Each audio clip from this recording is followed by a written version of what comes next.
देखेंगे कि कल के दिन बैंक निफ्टी और निफ्टी में किस तरीके का मोमेंटम होने वाला है और अमेरिका से जो खबर आने वाली है उसका इसके ऊपर क्या इम्पैक्ट होगा।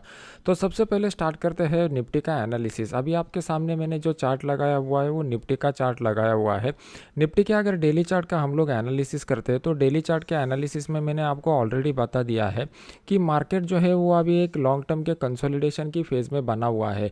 ये लॉन्ग टर्म का जो कंसोलिडेशन का फेज़ है वो नीचे की साइड में सपोर्ट जो है वो 17,400 से लेकर 17,470 के बीच में निकल के आ रहा है। जब तक मार्केट इसके ऊपर रहेगा हम लोगों के लिए कोई बढ़िया वन साइडेड मोमेंटम नहीं मिलने वाला। जब मार्केट यहाँ पे कंसोलिडेट करके एक्सपायरी के दिन इस लेवल को डाउन साइड की तरफ ब्रेक करेगा तो यहाँ पे एक बड़ा मोमेंटम हम लोगों को देखने को मिल सकता है, जिस केस में मार्केट 17,200 के लेवल तक भी आ सकता है। अभी इंट्राडे में अगर हम लोगों को ट्रेड करना है तो हमें 15 मिनट चार्ट के ऊपर जाना पड़ेगा। अभी आपके सामने मैंने 15 मिनट का चार्ट लगाया हुआ है। 15 मिनट के चार्ट में आपको कुछ बातें क्लियर दिखाई दे रही है कि जैसा मैंने आपको पुराने वाले वीडियोस में बताया हुआ था कि मार्केट रेंज बाउंड रहने की ज़्यादा प्रोबेबिलिटी है, ऐसा हमें प्राइस एक्शन इंडिकेट कर रहा है। तो आज के दिन अगर आप देखोगे तो इनिशियल सेशन में एक मोमेंटम दिया, फिर उसके बाद दिन भर मार्केट कंसोलिडेट करता रहा, मतलब इस रेंज बाउंड मोमेंटम को मार्केट ने कंटिन्यू किया। अभी जिसके पीछे का फंडामेंटल रीज़न आप पूछोगे तो फंडामेंटल रीज़न ये है कि यूएस फेडरल रिजर्व का जो मीटिंग है वो 20 और 21 तारीख को होने वाला है, मतलब आज शाम से वो कल शाम से मीटिंग स्टार्ट हो जाएगा। तो वो मार्केट के लिए एक बड़ा ट्रिगर होने की पॉसिबिलिटी है। इसकी वजह से एक बड़ा प्लेयर यहाँ पे एंट्री नहीं ले रहे हैं। तो अभी ये 20 और 21 तारीख का जो फेडरल रिजर्व का मीटिंग होगा उसका नतीजा जो 21 तारीख को शाम को आ जाएगा। तो हमारे मार्केट ने 22 तारीख को एक्सपायरी के दिन यहाँ पे बड़ा गैप अप या गैप डाउन होने की प्रोबेबिलिटी बढ़ जाएगी। तो उस हिसाब से अगर हम लोग देखेंगे तो प्राइस एक्शन में हमें कल के लिए कहाँ पे अपॉर्चुनिटी मिल सकता है। तो आपको यहाँ पे क्लियर कर दिख रहा है कि प्राइस जो है वो डाउन ट्रेंड में चला जा रहा था और यहाँ पे मार्केट एक कंसोलिडेशन की फेज में चला गया है। तो कल के दिन मार्केट अगर इसी कंसोलिडेशन की फेज में ओपन होता है और ऊपर के लेवल को ब्रेक करता है तो उस केस में हम लोग 17,650 का जो कॉल है वो 17,650 के कॉल को यहाँ पर बाय कर सकते हैं। आने वाले 2 दिनों में हम लोगों को कोई भी बड़ा टारगेट सेट नहीं करना है। इसके पीछे का रीज़न ये है कि मार्केट में बड़ा मोमेंटम कब आता है, जब बड़े प्लेयर का एंट्री विथ क्वांटिटी के साथ होता है तभी बड़ा मोमेंटम आता है। यहाँ पर अगर आप देखोगे तो स्टॉप लॉस हम लोगों को मात्र 30 पॉइंट का ही लगाना है और ऊपर की साइड में टारगेट हम लोग कितना लगाएंगे तो ये कंसोलिडेशन पैटर्न का जो हाइट निकल के आ रहा है उतना ही, मतलब 50 से 60 पॉइंट का ही टारगेट को हम लोगों को लगाना है। तो इस ट्रेड में भी हम लोगों को 1:2 का रिस्क रिवॉर्ड रेशो मिल जाएगा। अगर मार्केट नीचे की साइड में आता है इस लेवल को डाउन साइड की तरफ ब्रेक करने के बाद तो यहाँ पे एक अच्छा खासा मोमेंटम होने की प्रोबेबिलिटी है। अगर मार्केट 17,600 के लेवल को डाउन साइड की तरफ ब्रेक करता है तो उस केस में हम लोग 17,600 का जो पुट है वो 17,600 के पुट को यहाँ पर बाय करेंगे। नीचे की साइड में हम लोगों को कहीं पे भी बीच में हर्डल नहीं है तो मार्केट जो है वो 17,468 के लेवल तक नीचे आ सकता है। तो यहाँ पे हमारा स्टॉप लॉस जो रहेगा वो सिर्फ 30 पॉइंट का रहेगा और नीचे की साइड में अगर आप देखोगे तो टारगेट हम लोगों को ऑलमोस्ट 120 पॉइंट का निकल के आ रहा है, लेकिन हम लोग ऑप्टिमम टारगेट के साथ चलेंगे यहाँ पे 90 पॉइंट का और हमें यहाँ पे जो रिस्क रिवॉर्ड रेशो मिलने की आशंका है वो 30 पॉइंट की है। अगर मार्केट एक बड़े गैप अप के साथ खुल जाता है तो इमीडिएटली हम लोग कोई भी ट्रेडिंग का डिसीजन नहीं ले लेंगे। हम लोगों के लिए इंपॉर्टेंट लेवल कौन से निकल के आ रहा है तो ये 17,800 का जो लेवल है ये एक इंपॉर्टेंट रेजिस्टेंस लेवल निकल के आ रहा है। अगर आज आप ओपन इंटरेस्ट का डेटा देखोगे तो आपको कॉल की साइड में दिखाई देगा कि यहाँ से लोग एग्जिट हो रहे हैं, मतलब कि कुछ लोगों को आशंका है कि मार्केट आने वाले समय में ये 17,800 का लेवल ब्रेक कर सकता है। तो यहाँ पर इस लेवल के ऊपर अगर मार्केट गैप अप के साथ ओपन हो जाता है तो पहले हम लोग ओपन इंटरेस्ट का डेटा चेक करेंगे, फिर प्राइस एक्शन को देखेंगे और उस हिसाब से ट्रेडिंग का डिसीजन ले लेंगे। मैं अपने इस फ्री वाले चैनल में आपको अपडेट कर दूंगा, इसका लिंक वीडियो के नीचे डिस्क्रिप्शन बॉक्स में मैंने डाला हुआ है।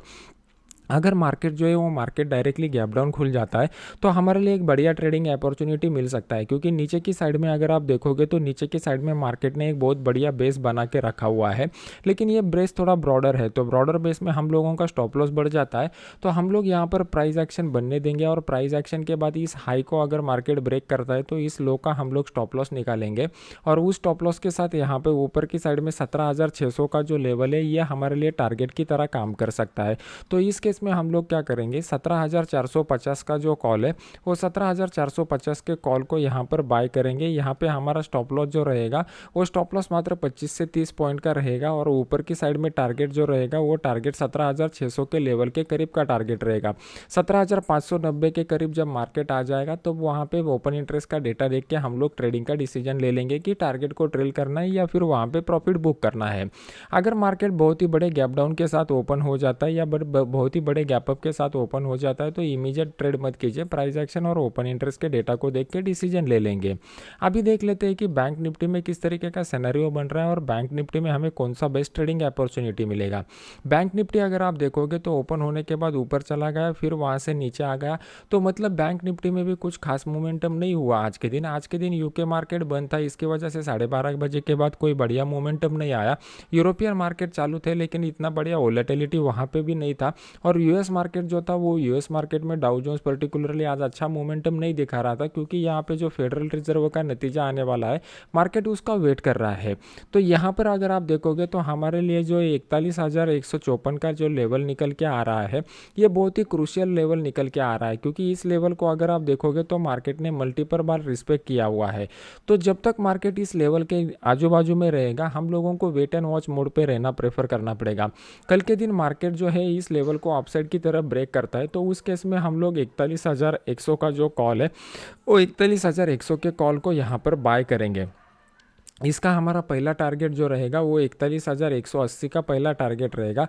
दूसरा टारगेट जो रहेगा वो 41,240 का दूसरा टारगेट रहेगा। इस दो टारगेट के साथ हम लोग यहाँ पर ट्रेड कर सकते हैं, और हमारा जो स्टॉप लॉस रहेगा वो 41,045 का हमारा यहाँ पर स्टॉप लॉस रहेगा। तो इस ट्रेड को हम लोग यहाँ पर ले सकते हैं। अगर कल के दिन मार्केट जो है वो मार्केट फ्लैट ओपन होने के बाद इस लेवल को अपसाइड की तरफ ब्रेक करता है तो यहाँ पे इमीडिएट बाय करने के लिए मैं इंटरेस्टेड नहीं रहूँगा, क्योंकि इसके पीछे का रीज़न है कि मार्केट को यहाँ पर मल्टीपल रेजिस्टेंस फेस करने पड़ेंगे। मार्केट जब तक एक कंफर्म रेजिस्टेंस लेवल को अपसाइड की तरफ ब्रेक नहीं करता तब तक ट्रेड करने में पॉइंट नहीं है। अगर आप इस रेजिस्टेंस लेवल को ब्रेक करने के बाद ट्रेड करते हो तो इमीडिएट अगर दूसरे रेजिस्टेंस लेवल होते हैं तो उस केस में हम लोगों को रिस्क रिवॉर्ड रेशो प्रॉपर नहीं मिलता, क्योंकि मार्केट ऊपर के लेवल में जाके यहाँ पे इमीडिएट डाउनफॉल दिखाने की भी प्रोबेबिलिटी बढ़ जाती है, क्योंकि कौन से स्ट्राइक प्राइस के ऊपर कितना ओपन इंटरेस्ट बना हुआ है इसके ऊपर डिपेंड रहता है कि मार्केट कौन से लेवल को रिस्पेक्ट करेगा और कौन से लेवल से रिवर्स हो जाएगा। अगर मार्केट जो है इस लेवल को अपसाइड की तरफ ब्रेक करता है तो आपके लिए प्राइस एक्शन के हिसाब से एक कंफर्मेशन हो गया कि जो ट्रेंड लाइन को मार्केट ने मल्टीपल बार टेस्ट किया हुआ था उस ट्रेंड लाइन को मार्केट ब्रेक कर रहा है। तो प्राइस एक्शन के हिसाब से यहाँ पे बाय का लेवल निकल के आ रहा है कि हम लोग यहाँ पर बाय कर सकते हैं। लेकिन जब भी आप लोग कोई भी ट्रेड लेते हो तो ट्रेड लेने के बाद आपको देखना पड़ेगा कि मार्केट में ऊपर के साइड में जाने में कितना स्पेस है। मार्केट को अगर एक अच्छा स्पेस रहेगा, मार्केट विदाउट हर्डर ऊपर जाने की प्रोबेबिलिटी रहेगी, तभी यहाँ पे ट्रेड लेने में पॉइंट है। अगर ऊपर की साइड में यहाँ पे मार्केट को स्पेस नहीं मिलता है तो उस ट्रेड को आप अवॉइड कीजिए। यहाँ पे सेम उसी तरीके से अगर हम लोग देखेंगे तो नीचे की साइड में एक बहुत ही बड़ा ब्रॉड बेस यहाँ पर मार्केट में बन के निकल के आ रहा है। मार्केट अगर ये जो सपोर्ट का जोन है इस सपोर्ट के जोन को डाउन साइड की तरफ ब्रेक करता है तो मार्केट में एक डाउनफॉल हम लोगों को देखने को मिल सकता है, जो मार्केट को 40,300 के करीब लेके जा सकता है। ये 40,300 का लेवल मैं क्यों बोल रहा हूँ, क्योंकि यहाँ पे बीच में मार्केट को कोई भी हर्डल नहीं है, मार्केट के लिए एक स्पेस अवेलेबल है। यहाँ पे अगर आप देखोगे तो 40,500 का जो लेवल है ये 40,500 के लेवल को मार्केट ने यहाँ पर अच्छी खासी तरीके से रिस्पेक्ट किया हुआ है, और वो 2 बार मार्केट ने यहाँ पे रिस्पेक्ट किया हुआ है। तो अभी तीसरी बार जब मार्केट यहाँ पर आ जाएगा तो जो लोग इस लेवल को प्रोटेक्ट करने की कोशिश कर रहे थे वो अपना दम तोड़ देंगे, क्योंकि यहाँ पर क्या होने वाला है, आने वाले 2 दिनों में एक बड़ा इवेंट हम लोगों के लिए बना हुआ है। तो इस इवेंट रिस्क की वजह से यहाँ पे बड़ा प्लेयर अपना ज़्यादा रिस्क नहीं लेगा, वो वेट एंड वॉच मोड पे रहना ही प्रेफर करेगा। तो यहाँ पे ये लेवल जब ब्रेक हो जाएगा तो नया फ्रेश एंट्री यहाँ पर होना मुश्किल है। मार्केट में अगर फ्रेश एंट्री नहीं बनता है तो इस लेवल को रिस्पेक्ट करना, इस लेवल को प्रोटेक्ट करना मुश्किल हो जाएगा, और उसकी वजह से मार्केट नीचे चला आ जाएगा। तो कल के दिन बैंक निफ्टी जो है वो बैंक निफ्टी यहाँ पर अगर फ्लैट ओपन होता है और इस ट्रेंड लाइन को भी ब्रेक करता है तो यहाँ पे दोबारा कंसोलिडेट हो जाएगा, रेंज बाउंड मोमेंटम में चला जाएगा।